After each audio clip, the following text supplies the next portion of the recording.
दोस्तों नमस्कार, बीमा एक्सपर्ट में आपका स्वागत है।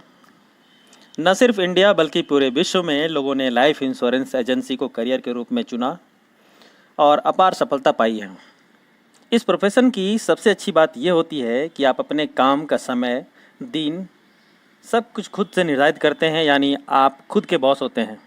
साथ ही आपके एक बार किए गए काम का रिवार्ड आने वाले कई वर्षों तक मिलता है और इसे स्टार्ट करने के लिए किसी खास डिग्री की भी आवश्यकता नहीं होती। अगर आप अर्बन एरिया से बिलोंग करते हैं तो जो मिनिमम क्वालिफ़िकेशन की ज़रूरत है वो 12 पास, अगर आप रूरल एरिया से बिलोंग करते हैं तो 10th पास होने की आवश्यकता होती है।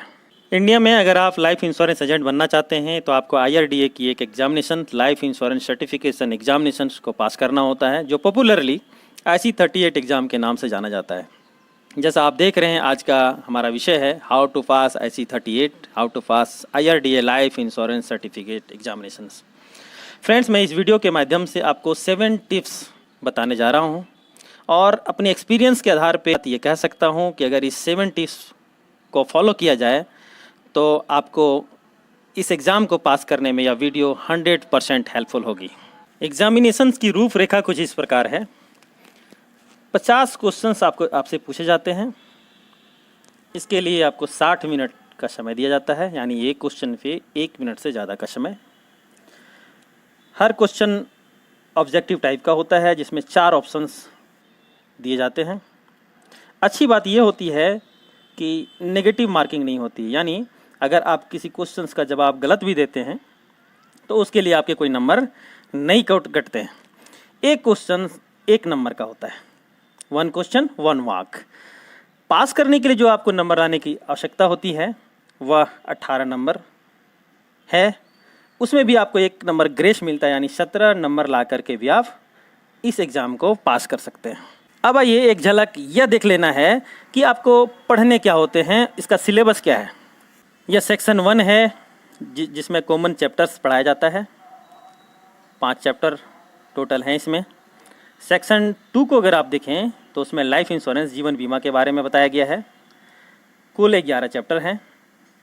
सेक्शन 3 है जिसमें हेल्थ इंश्योरेंस के बारे में चर्चा की गई है। इसमें 5 चैप्टर हैं। इस प्रकार कुल अगर आप देखें तो टोटल 21 चैप्टर्स आपको पढ़ने होते हैं और 21 चैप्टर्स में 441 पेजेस हैं, 441 पेजेस। अब ऐसे लोग जिनकी एजुकेशन अधिक है वो तो इसे आसानी से कर लेते हैं, पर अगर रूरल एरियाज़ या फिर अर्बन एरियाज़ में वैसे कैंडिडेट जिनकी एजुकेशन अधिक नहीं हो पाई, सिर्फ 10th या 12th की ही पास किया है उन्होंने और काफ़ी समय हो गया पढ़ाई छोड़े, उनके लिए 441 पेजेस, 441 पेज काफ़ी वास्ट और काफ़ी विशाल सिलेबस दिखता है। अब पढ़ना कैसे है, कितना पढ़ना है, इस पर मैं आपको 2 टिप देने जा रहा हूँ। पहला टिप कि आप सिर्फ ये 7 चैप्टर ही पढ़ें। पहला, बीमा का परिचय, ग्राहक सेवा। तीसरा, जीवन बीमा में क्या शामिल है। चौथा, जीवन बीमा के प्रयोग। 5वां, जीवन बीमा के मूल्य निर्धारण और मूल्यांकन। 6ठा, जीवन बीमा पॉलिसी के अंतर्गत भुगतान। 7वां, स्वास्थ्य बीमा का परिचय। सिर्फ 7 चैप्टर इसलिए क्योंकि ये कुछ ऐसे चैप्टर्स हैं, ये कुछ ऐसे अध्याय हैं जो काफ़ी इंटरेस्टिंग है। जब आप इसे पढ़ेंगे तो आपको लगेगा कि मैं कोई कहानी पढ़ रहा हूँ और दोबारा भी पढ़ने को मन करेगा। इसमें आपको बहुत अधिक ध्यान देने की ज़रूरत नहीं है और बहुत बड़े बड़े टेक्निकल टर्म्स भी नहीं हैं। जो दूसरा टिप है वो ये है कि चूँकि एग्जामिनेशंस ऑनलाइन मोड में होता है, इसलिए आप कम से कम 5 सेट प्रैक्टिस अवश्य कर लें। इससे आपको 2 फ़ायदे होंगे। एक फ़ायदा तो यह होगा कि आपको यह पता चलेगा कि सारे क्वेश्चंस, उसके आंसर्स को पढ़ने में आपको कितना समय लग रहा है, और ऑनलाइन एग्जामिनेशन की एक प्रैक्टिस भी हो जाएगी। अब आइए एग्ज़ाम के लिए मैं आपको 5 टिप्स देता हूँ। जैसे ही आपकी एग्ज़ाम शुरू होती है, हर क्वेश्चंस के 4 ऑप्शन हैं, option A, B, C and D।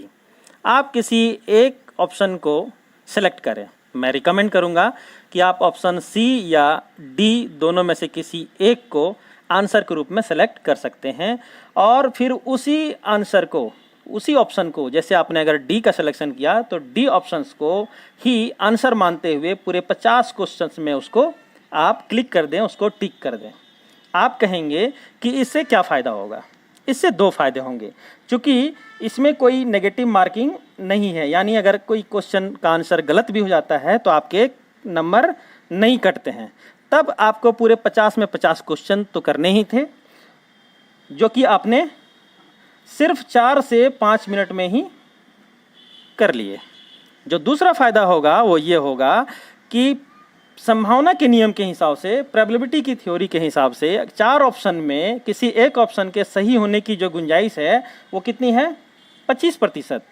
उस हिसाब से भी अगर हम देखें तो आपके 12 आंसर सही होने के चांसेस हैं। टिप्स नंबर 2, अब जब आप सिर्फ 4 से 5 मिनट में 50 क्वेश्चन कर चुके हैं, आपके पास पूरे 55 मिनट का समय बचा हुआ है। फिर से क्वेश्चन नंबर 1 पर आएँ। क्वेश्चंस और उसके ऑप्शंस को ध्यान से पढ़ें। जहाँ भी आपको लगे कि आप श्योर हैं कि यह आंसर जो आपने अभी किया है वह गलत है, तो जो आपको सही लगता है उसको करके टिक करते चले जाएं। इसमें आपको बता दूं कि 50 क्वेश्चन में 5 क्वेश्चन ऐसे होते हैं जो कॉमन सेंस का क्वेश्चन होता है।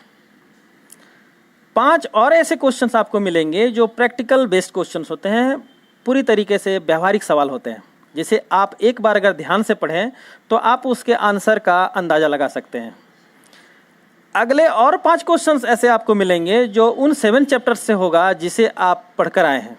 ये काफ़ी आसान चैप्टर्स हैं जिसे आप एक बार कहानी की तरह पढ़कर और समझ सकते हैं। जब आप अपने सवाल के जवाब चेंज कर रहे हों तो एक महत्वपूर्ण बात का ध्यान अवश्य रखें कि ऐसा आप मैक्सिमम 15 क्वेश्चंस के साथ ही करें।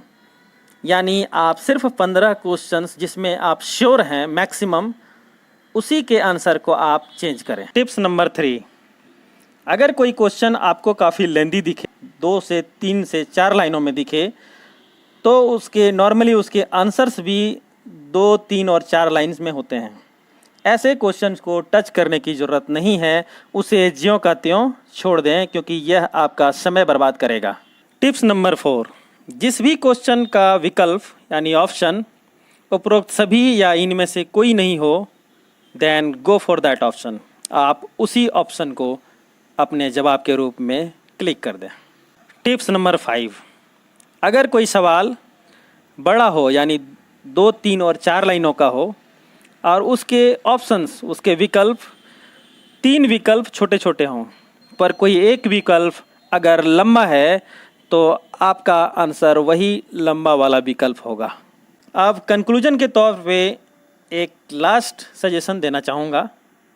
आप किसी भी क्वेश्चंस का जवाब सिर्फ इस आधार पे ना बदलें कि आपको लगता है, यानी आप गेस करते हैं कि ये ऑप्शन सी सही होगा या ऑप्शन डी सही होगा। फ्रेंड्स, इस वीडियो का मकसद यह कतई नहीं है कि आपको IC 38 जो किताब है वो नहीं पढ़नी चाहिए। अगर आपके पास समय है, आप पढ़ सकते हैं, तो पूरी किताब पढ़कर ही आप एग्ज़ाम दें।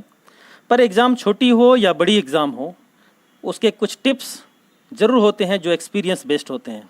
यहाँ जो भी टिप्स मैंने रखा वो अपने एक्सपीरियंस के आधार पर रखा है, और मैं यह दावे के साथ कहता हूँ कि ऐसे ऐसे लोगों ने इस टिप्स को अपनाकर एग्जामिनेशंस पास की है जिसने IC 38 बुक को कभी हाथ तक नहीं लगाया। आपसे रिक्वेस्ट होगा कि अभी तक आप हमारे चैनल से अगर नहीं जुड़े हैं तो कृपया इसे सब्सक्राइब कर लें, साथ ही बेल बटन को भी दबा दें ताकि इस तरह की कोई और वीडियो अगर मैं अपलोड करूं तो उसका नोटिफिकेशन आपको सबसे पहले मिल पाए। आपके उज्जवल भविष्य की कामना करता हूं। Thank you very much. जय हिंद।